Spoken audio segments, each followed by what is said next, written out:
नमस्कार दोस्तों, चौथा चरण खत्म हो गया।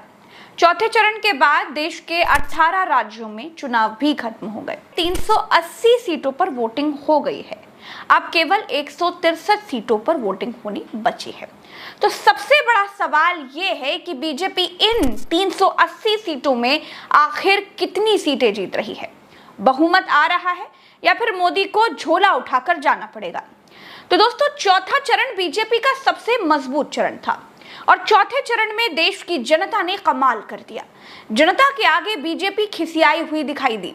हैदराबाद में बीजेपी की प्रत्याशी माधवीलता मुस्लिम महिला वोटरों के बुरखे चेक करती हुई नजर आई। ये देखिए, महिला पुलिसकर्मी मैडम के साथ हैं, फिर भी मैडम मुस्लिम महिलाओं के बुरखे चेक कर रही थी। अब मुझे एक बात समझ में नहीं आती कि जब जब बीजेपी हारती है तो मुस्लिम महिलाओं के बुरखे आखिर क्यों चेक करती है, जब आज तक ऐसा नहीं हुआ कि बुरखे के भीतर किसी संदिग्ध को पकड़ा गया हो। किसी मुस्लिम महिला का बुरखा चेक करने का अधिकार किसी प्रत्याशी को तो नहीं है, किसी पुलिस अधिकारी को भी नहीं है। आईडी चेक करने का अधिकार वोट डलवा रहे बूथ अधिकारी का होता है। प्रधानमंत्री खुद भी किसी की वोटर आईडी चेक नहीं कर सकते। दोस्तों, खिसियानी बिल्ली खंबा नोचती है और हारती हुई भारतीय जनता पार्टी मुस्लिमों पर अपनी खींच निकालती है।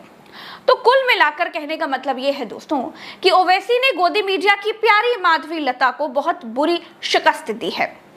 आगे बढ़ते हैं। आपने अब तक केवल हवाई सुना होगा कि वोट दिया किसी और को और पर्ची निकली कमल की, लेकिन चौथे चरण में बीजेपी का जनाजा ना निकलने पाए, शायद इसकी पूरी व्यवस्था बड़ी माकूल तरीके से कर ली गई थी। यूपी में खीरी की एक सीट पड़ती है। यहां से अमित शाह के जूनियर मंत्री अजय मिश्रा टेनी चुनाव लड़ रहे हैं। उनकी सीट पर वोटर ने शिकायत की, उन्होंने बटन साइकिल की दबाई और पर्ची कमल की निकल आई। और जब हम डालने गए, हमने साइकिल पर बटन दबाई, कमल का फूल का निशान निकल रहा है। हमारे पीछे 3-4 लोग वो भी डाले, वो भी बटन दाब रहे हैं, वोट नहीं पड़ रहा है। ये धांधली करवा रहे हैं प्रधान पीठासीन अधिकारी गोला। मैं गोला से बोल रहा हूँ, हसरजा बरकाती, मुन्नूगंज मेरा वोट नंबर है, 575 नंबर मेरा वोट है।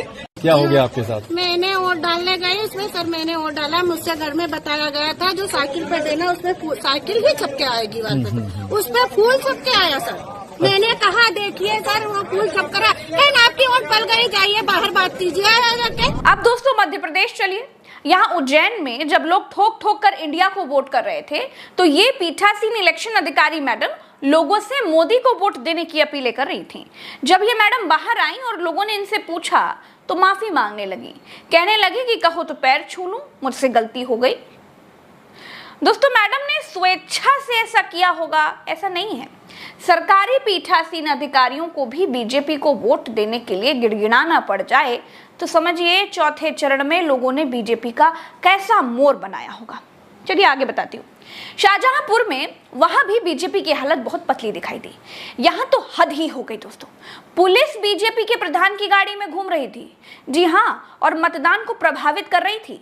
यानी चुनाव में बीजेपी चुनावी ड्यूटी में लगे पुलिस का खर्चा पानी उठा रही है।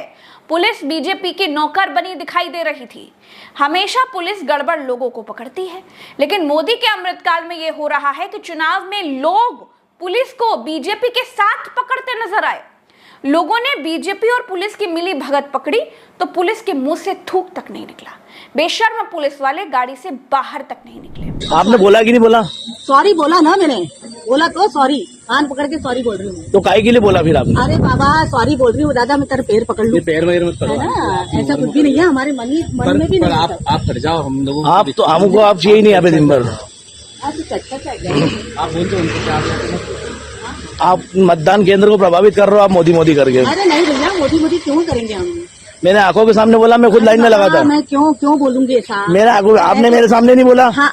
मैं खुद लाइन में लगा हुआ था। अरे बाबा सुनो तो सही, बोला कि नहीं बोला आपने बताओ। अरे बाबा गलती हो गई ना, वो भाई सहज निकला है, कोई हमारे को कोई किसी की कैंपेनिंग थोड़ी करनी है। फर्रुखाबाद में अलीगंज विधानसभा के अंदर बूथ नंबर 349 पर गांव के लोग वोट डालने के लिए पहुंचे तो उनसे प्रशासन के लोगों ने आधार कार्ड और पर्ची ले ली और उनसे कहा कि बाद में आना। और जब ये लोग बाद में वोट डालने पहुंचे तो इन्हें भगा दिया गया, वोट डालने नहीं दिया गया। मुझसे कागज ले लिए, फॉर्म ले लिया और आधार कार्ड ले लिया और फोटो ले लिया और कह दिया आप तुम जाइए 12 बजे बाद आना। बोले 12 बजे के बाद पड़ ही जाएंगे वोट, फिर कौन जाएगा मेरे गांव का? कितने वोट हैं आपके गांव के? 350 वोट होंगे, 350 वोट होंगे। एक भी वोट उन्होंने डालने नहीं दिया। हम साइकिल के समर्थक हैं। 500 वोट। इस गांव में 1-2 नहीं, करीब 300 से 500 वोट थे। दोस्तों आपको दिखाते हैं वो सीट जो इस चरण की सबसे हॉट सीट रही, कन्नौज। यहाँ सपा अध्यक्ष अखिलेश यादव खुद चुनाव लड़ रहे हैं। यहाँ कई बूथों पर गड़बड़ी की शिकायतें आई तो अखिलेश यादव लखनऊ से निकले और कन्नौज पहुंच गए। छिबरा, मऊ और तिरवा की कई बूथ पर गए। इसी कन्नौज में चुनाव के बीच मौजूदा सांसद सुब्रत पाठक के भाई समीर पाठक उर्फ छोटू ने खुली गुंडाई की, गालियां दी और पुलिस चुपचाप सांसद जी के भाई का तांडव देखती रही। क्या है पक्ष मारो पक्ष वाले जो है तुम्हारा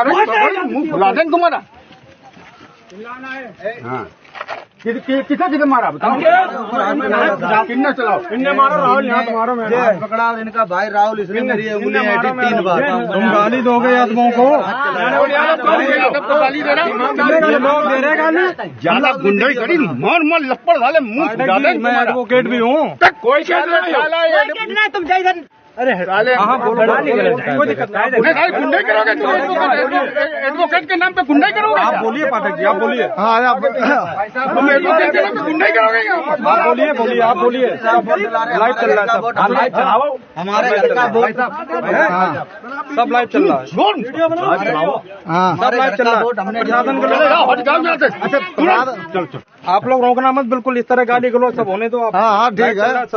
कन्नौज में ही बीजेपी के लोग पुलिस अधिकारी को चुपचाप जो हो रहा है वो देखने की धमकी दे गए और पुलिस वाले को मारने की धमकी दे गए। सुनिए जरा। कह के आए कि एजेंट है कि नहीं है?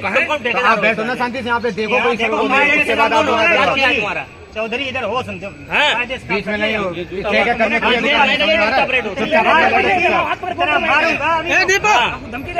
दोस्तों झारखंड की तस्वीर ने तो और भी ज्यादा हैरान कर दिया।